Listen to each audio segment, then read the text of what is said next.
देर रात तक सिर्फ चैटिंग करने वाले नहीं जागते, कुछ सिरफिरे ऐसे भी होते हैं जो अपना कैरियर बनाने के लिए जागते हैं। अगर आपके एग्जाम बहुत नजदीक आ चुके हैं और आपको टेंशन हो रही है कि आपने पढ़ाई नहीं की थी और ना ही अभी आपका मन पढ़ने में लग रहा है, दिमाग में बस टेंशन ही टेंशन है कि एग्जाम में क्या होगा, समय बहुत कम बचा है, कैसे होगी इतनी सारी तैयारी और अच्छे मार्क्स कैसे आएंगे, कहीं आपको भी तो ऐसा नहीं लगने लगा कि अब बहुत देर हो चुकी है। मैं आपको बता दूं कि देर नहीं हुई है, लेकिन एक छोटी सी गलती जरूर हुई है दोस्तों। लेकिन याद रखना कि हर गलती को सुधारा भी जा सकता है। उसके लिए सबसे पहले तो अपने दिमाग से ये सारी बातें निकाल दो कि अब कुछ नहीं हो सकता, अब बहुत देर हो चुकी है। देखो, जितना भी समय बचा है उसका अब दिल से नहीं बल्कि दिमाग से इस्तेमाल करो। याद करो, आपने उस समय को ठीक से इस्तेमाल बिल्कुल नहीं किया जब आपके पास ढेर सारा समय था पढ़ाई करने के लिए। लेकिन याद रखना, अफसोस करने से तो वैसे भी कुछ नहीं मिलने वाला। अफसोस करने की बजाय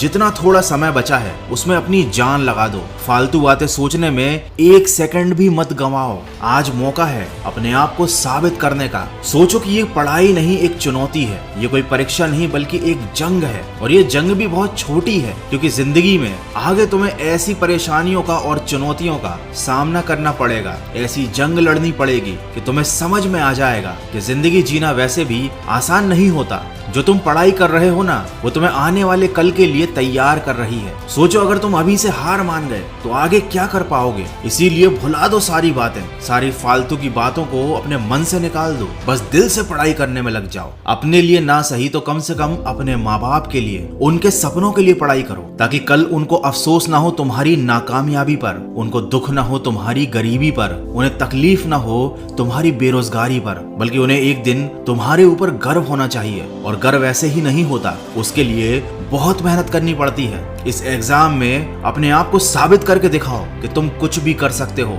माना कि समय कम बचा है, लेकिन तुम अभी भी बहुत अच्छे मार्क्स ला सकते हो। और अगर तुमने ऐसा करके दिखा दिया तो तुम्हारा मोटिवेशन और ज्यादा बढ़ जाएगा। याद रखो, किसी और के वीडियो देखने से नहीं बल्कि तुम्हें अपने खुद के कामों से मोटिवेशन मिलना चाहिए। जो लोग सुबह की पढ़ाई को शाम पर टाल देते हैं, शाम की पढ़ाई को रात पर टाल देते हैं और रात को घोड़े बेचकर सो जाते हैं और फिर दिन में बैठकर सोचते हैं कि उनका पूरा दिन बर्बाद कैसे हो गया, ये उनकी बहुत बड़ी गलतफहमी है। उनका दिन नहीं बल्कि उनके आने वाली पूरी जिंदगी बर्बाद हो गई है, क्योंकि उनकी आदत बिगड़ गई है। उनको समय बर्बाद करने की लत लग गई है। आपसे भी शायद ये गलती हुई हो, लेकिन इसे फिर मत दोहराना। इस साल जो गलत हो गया है उसे सुधारो और अगले साल के लिए अभी से कसम खा लो कि जब समय होगा तब उसे बर्बाद नहीं करोगे। जो हालत इस बार हुई है अगली बार नहीं होगी। मैं इस वीडियो में आपका ज्यादा समय नहीं लूंगा, क्योंकि आपका समय बहुत कीमती है और वैसे भी आपके पास समय ही तो है जो बहुत कम बचा है। इसलिए इतना कहूंगा कि अगर इस वीडियो में